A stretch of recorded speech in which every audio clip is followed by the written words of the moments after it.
This part here is about how to improve your bottom line through understanding your profit and loss statement.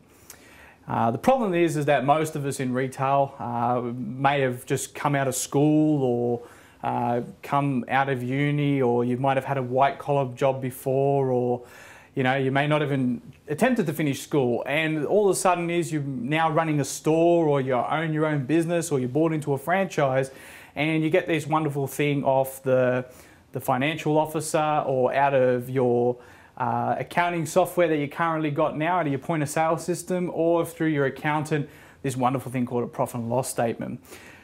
The problem is there's a lot of lines on the profit and loss statement, so when you actually start to read it, you get a little bit frazzled. When you actually start looking at every line, you sort of sit there and you're going, oh, electricity is up, or oh, the phone bill, oh, it's up on last year, what are we going to do about it?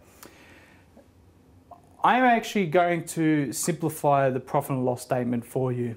There are actually only 5 variables on your profit and loss statement that actually make up more than 90% of your costs. So I'm only going to talk about those ones because I'm not going to sit there and get worried about whether or not you buy too much biscuits for the tea room. Don't be so tight, okay? Buy some biscuits for your staff. I'm going to talk about the stuff that really drives you profit. So I use the example, a real life example, one retailer losing a lot of money out of it. And what I'm going to talk about is how I actually taught staff, and this is casual staff, people who had no idea, a very simple way to understanding how the profit and loss statement works without even mentioning there was a profit and loss statement. And it's what I like to term as is understanding how many cents that you make in a dollar. So within this business, you sold $1. Like everything, you sell something.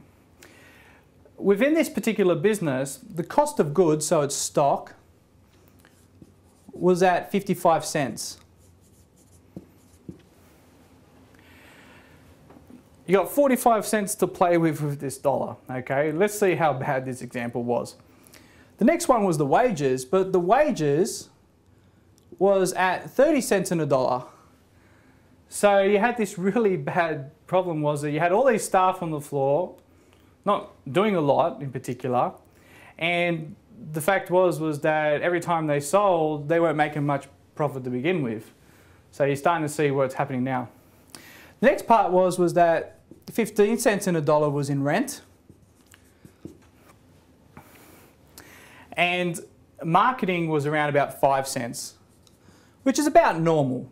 Rent and the marketing was about normal to what everyone else was doing. That can be normal. This is totally excessive. And the other expenses, which is your electricity, which is your stationery and all that type of stuff that they had, was at 8 cents.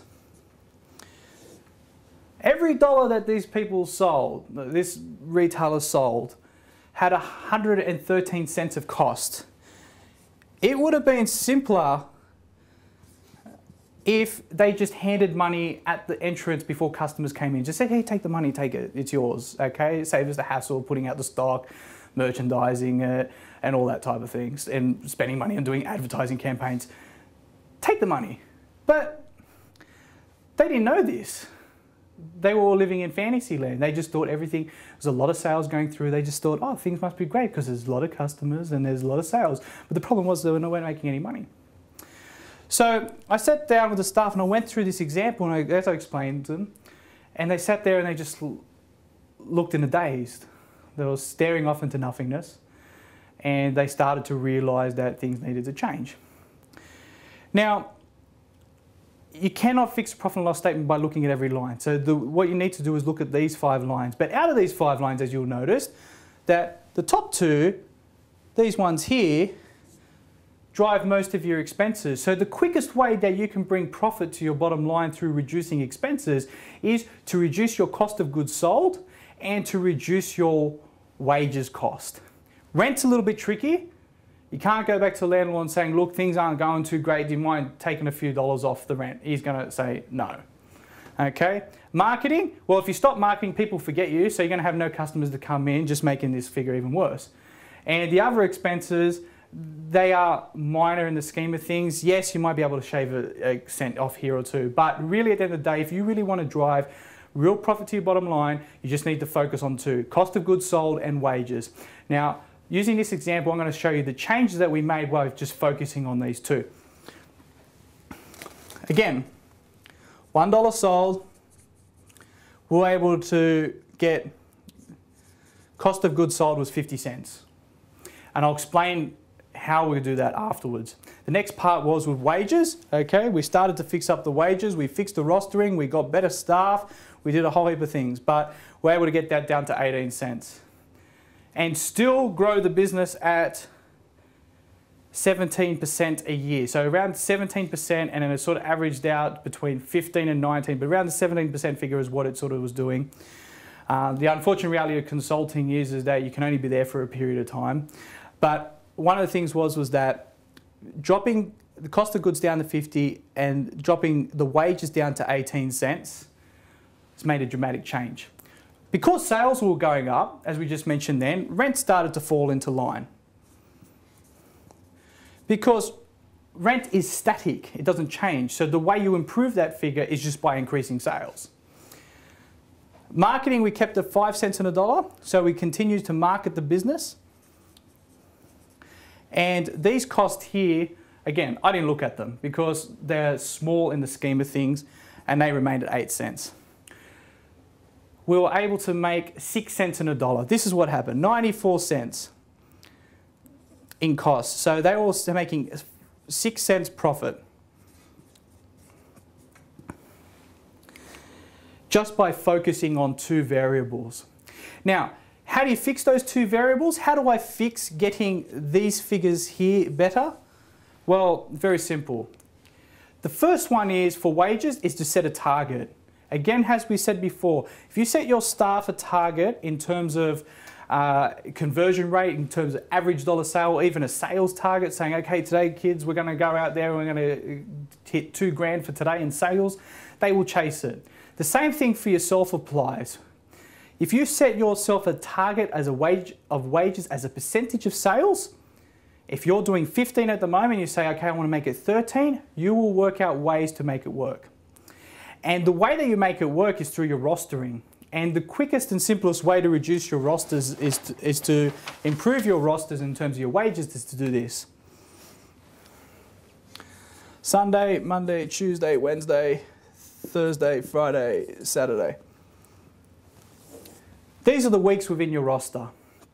Now, if you've got full-time staff, if they're not working weekends, they shouldn't be in retail. If they don't want to work in retail, if they don't want to work weekends, they should look for something else to do, because in retail, you know, a lot of retailers do anywhere between 40 to 60% of their sales, even 65 in some of the places that I've been with, and on Saturday and Sunday. Okay? You need to have your full-timers working those days. So what I do is that I will say to people, okay, you either work Sunday through to Thursday, or you work Tuesday through to Saturday. What this does automatically is it reduces your cost in your casual hours. Why? Because those shifts that the casuals like to work, which is Saturday and Sunday when they're available because they're not at uni, they're not at school, they're not doing anything else, is starting to be eaten into by full-timers. And your full-timers' wages, especially in developed countries that have holiday loading, weekend loadings or penalty rates for working weekends, it's a lot more expensive to have casuals rostered on these 2 days here. So your full-timers' wages, because they're full-timers and they get things like sick leave, or they get things such as better superannuation benefits and so forth, is that, and they get a secure income because they get a fixed income, is that their wages are lower. So they actually start to come into where wages are normally higher. In one retailer that I did this in, it was about 14,000 in wages a week. Just by doing that alone, there was 40 odd staff, we were able to drop $2,000 1 week just by doing that. And we never lost really that much in terms of hours. We still had adequate coverage. And the beautiful thing is that your full-timers are presumed to be your better staff too. Why not have your best staff working when people are walking through your doors?